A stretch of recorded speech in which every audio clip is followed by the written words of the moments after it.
Hey everyone, ready to dive into some seriously fascinating stuff. Today we're tackling Jean Dubuis's The Fundamentals of Esoteric Knowledge. Basically, it's like a 12-step course on, well, unlocking the secrets of the universe.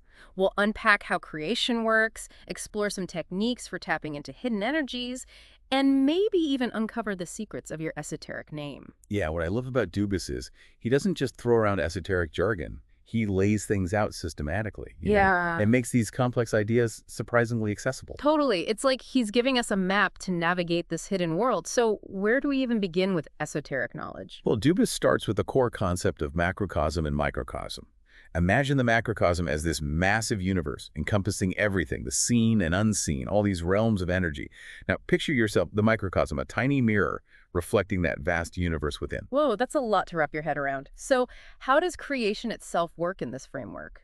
Dubis breaks it down into three stages: emanation, differentiation, and condensation. It all starts with pure, undifferentiated energy emanating from what he calls the non-manifest. Think of it like the first breath of creation. Okay, so this raw energy is the seed of everything that exists. Exactly. Then comes differentiation. This energy splits, creating the fundamental duality of existence. And finally, we have condensation, where this energy gradually solidifies into the physical matter that makes up our world. So this primordial energy doesn't just appear and disappear, it goes through a whole transformation. Exactly.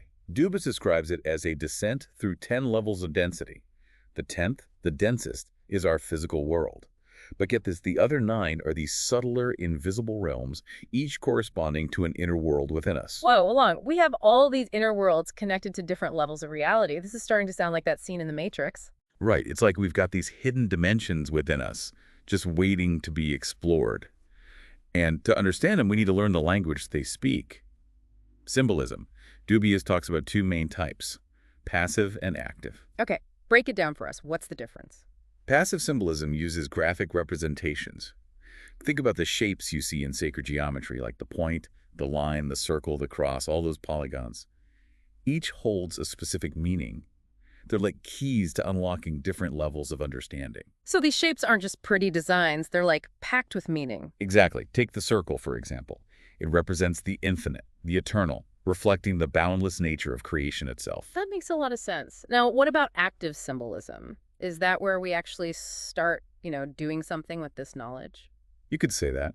Active symbolism uses the word, sound, and vibration to interact with those subtle energies we talked about. This is where natural magic comes into play. So instead of just thinking about symbols, we're using sound to actually, work with these energies. Yes, it's about understanding the power of sound, how it resonates with different levels of existence.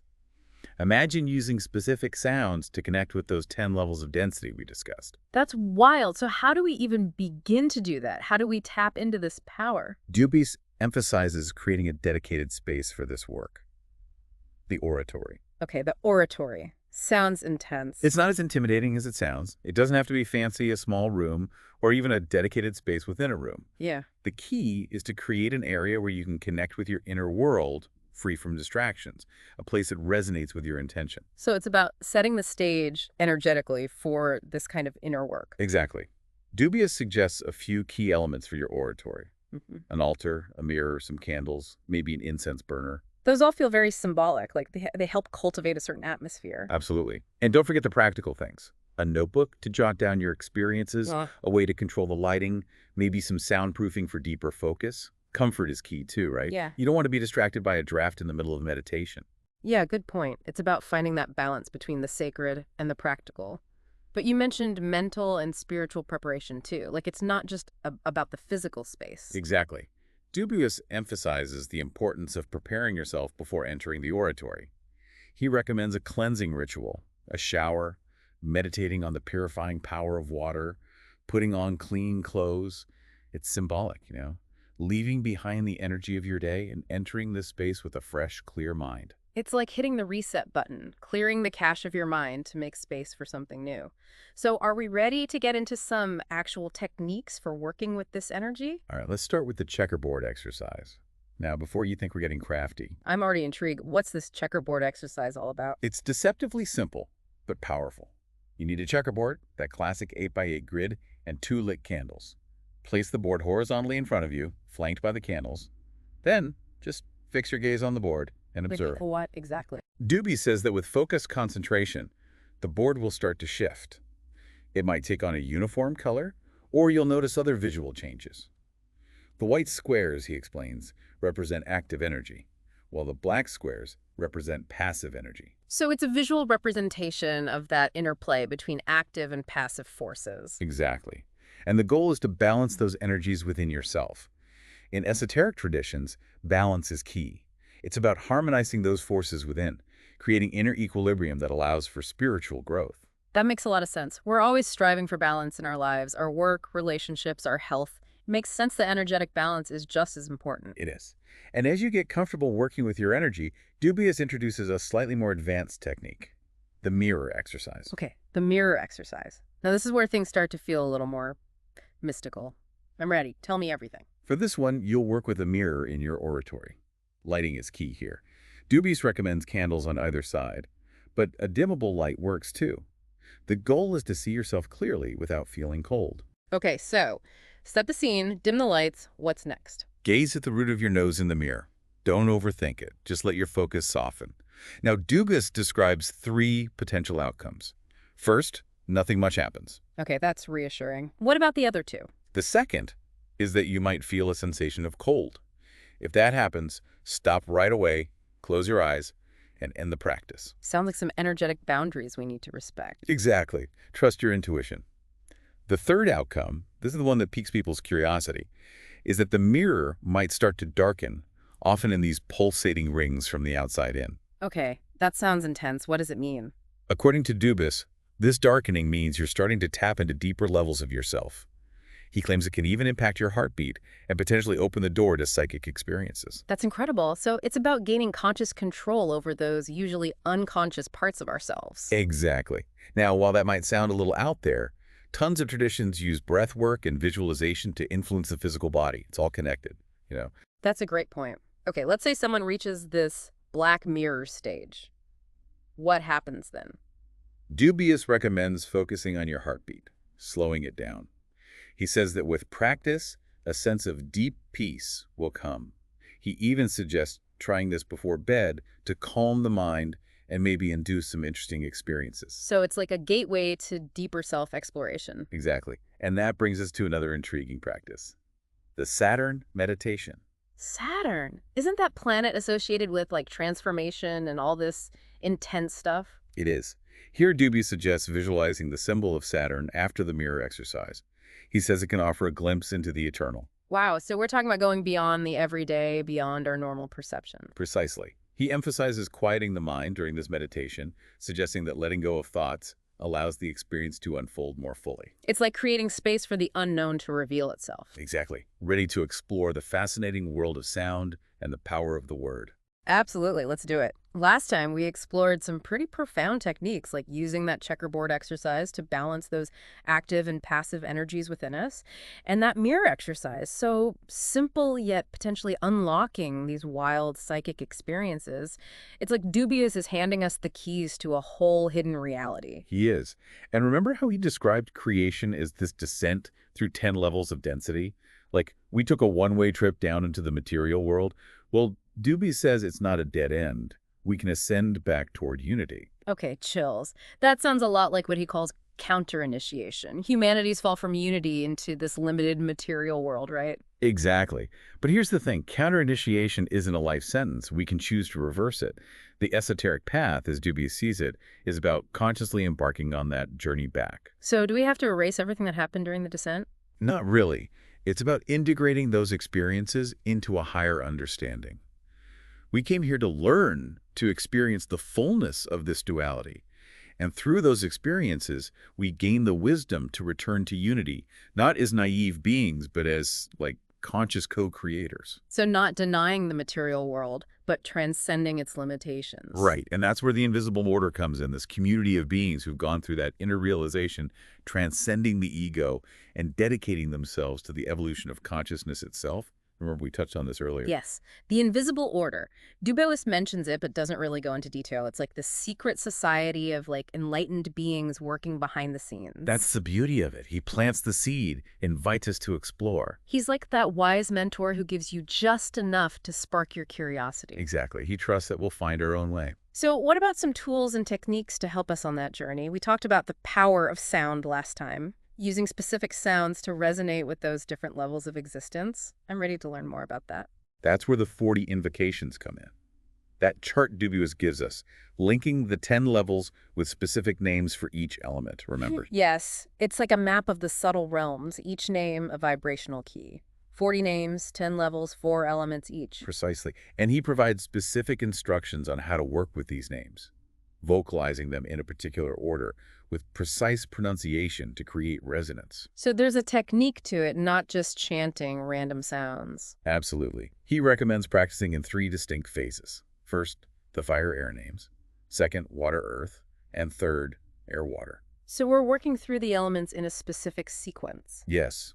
He even suggests specific Saturdays for each phase, believing that aligning our practice with planetary influences enhances the work. Fascinating how much detail goes into these systems. It's a science, a real understanding of how energy works. It is, and Dubuis stresses the importance of caution and respect.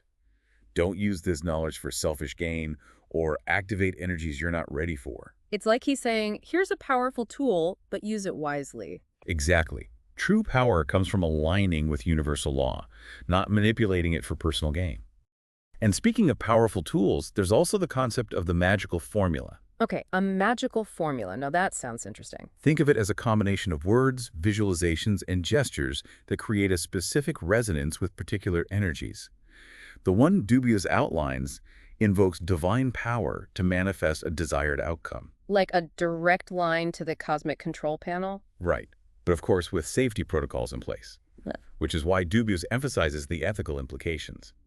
These practices are only for genuine need, understanding that we're dealing with forces far grander than our little egos. So aligning our will with the universe is not the other way around. Exactly. And that brings us back to moving from duality to unity. We can't force it, but we can create the right conditions. So cultivating the right mindset, purifying intentions, and acting in accordance with universal law. Yes. And it's a journey, not a destination. One step, one breath, one thought, one action at a time. Trusting the process, surrendering to the wisdom of the universe. Beautifully put. And as we refine our understanding of these principles and apply them, we start to embody that unity consciousness, not just as an idea, but a lived reality. Becoming living expressions of the divine wisdom that flows through everything. Exactly. Last time we explored some powerful techniques for working with subtle energies, like those 40 invocations and that magical formula Dubuis describes. This book, it's wild how it manages to be both deeply mystical, and surprisingly practical. It really is. Dubuis clearly felt this knowledge. It's not just for studying, it's for living. He's constantly reminding us that real understanding, it comes from applying it, integrating these principles into our everyday lives. It's not enough to just grasp it intellectually. We've got to embody it, let it transform us from the inside out. You got it. And that's where the rubber meets the road, right? How do we take all this esoteric wisdom and reapply it to our experiences, relationships, our work, our whole way of being? That is the million-dollar question. Luckily, Dubuis gives us some guidance with those 7 commandments of the Frata Fraternitatis. Yes. The 7 commandments. A pure distillation of wisdom, guiding principles for anyone looking to align themselves with universal law. Okay, I'm ready. Hit me with commandment number 1. The first one is, you won't serve God and mammon. It's all about aligning your values and your actions, making sure those spiritual aspirations aren't overshadowed by chasing material wealth. So, figuring out what truly matters, recognizing that money, it's a form of energy, sure, but letting it rule you only takes you further from that spiritual core. Precisely. Choosing to serve something higher. And the second commandment, it builds on this idea of ethical conduct. You won't sell the gift of God. Powerful statement. I see it as a warning against using spiritual gifts or knowledge for personal gain, like it's some sacred trust. Exactly. Imagine you have the ability to heal or access these profound insights. Would you use that to manipulate others, to benefit yourself? Or would you see it as a tool for service, for alleviating suffering, for the greater good? No brainer when you frame it like that. Okay, this one's a little more cryptic. You shall wear your country's costume. It's definitely open to interpretation. But to me, it's about honoring your roots, respecting the culture and traditions you came from. So not literally about a specific outfit, but embodying the spirit and values of where you come from. Yes.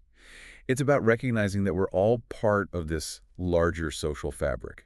Our individuality, it flourishes within the context of community. Makes sense. This next one feels super relevant these days. You should move the society around you, not by revolution, but by revelation. It's about understanding that lasting change, it doesn't come from forcing conformity, but from inspiring people, helping them see a new possibility. It's about awakening them to a higher vision. Being the change you want to see, embodying those values of compassion, wisdom, and unity in all your interactions. Exactly. Now, this one might throw some people off. Don't subsidize hospitals or churches. That's an interesting one. Seems kind of counterintuitive, right? Like, Yeah. shouldn't we support those who care for others? Seems that way, right? But esoteric knowledge encourages us to look deeper. I think Dubuis is pointing out the limits of material solutions to what are essentially spiritual problems. So it's not about withholding support, but realizing that true healing, whether physical, emotional, or spiritual, it requires a shift in consciousness. Exactly. Addressing the root of suffering, not just the symptoms. It's about empowering people to find that healing power within themselves. This next commandment feels like a message for anyone on a spiritual path.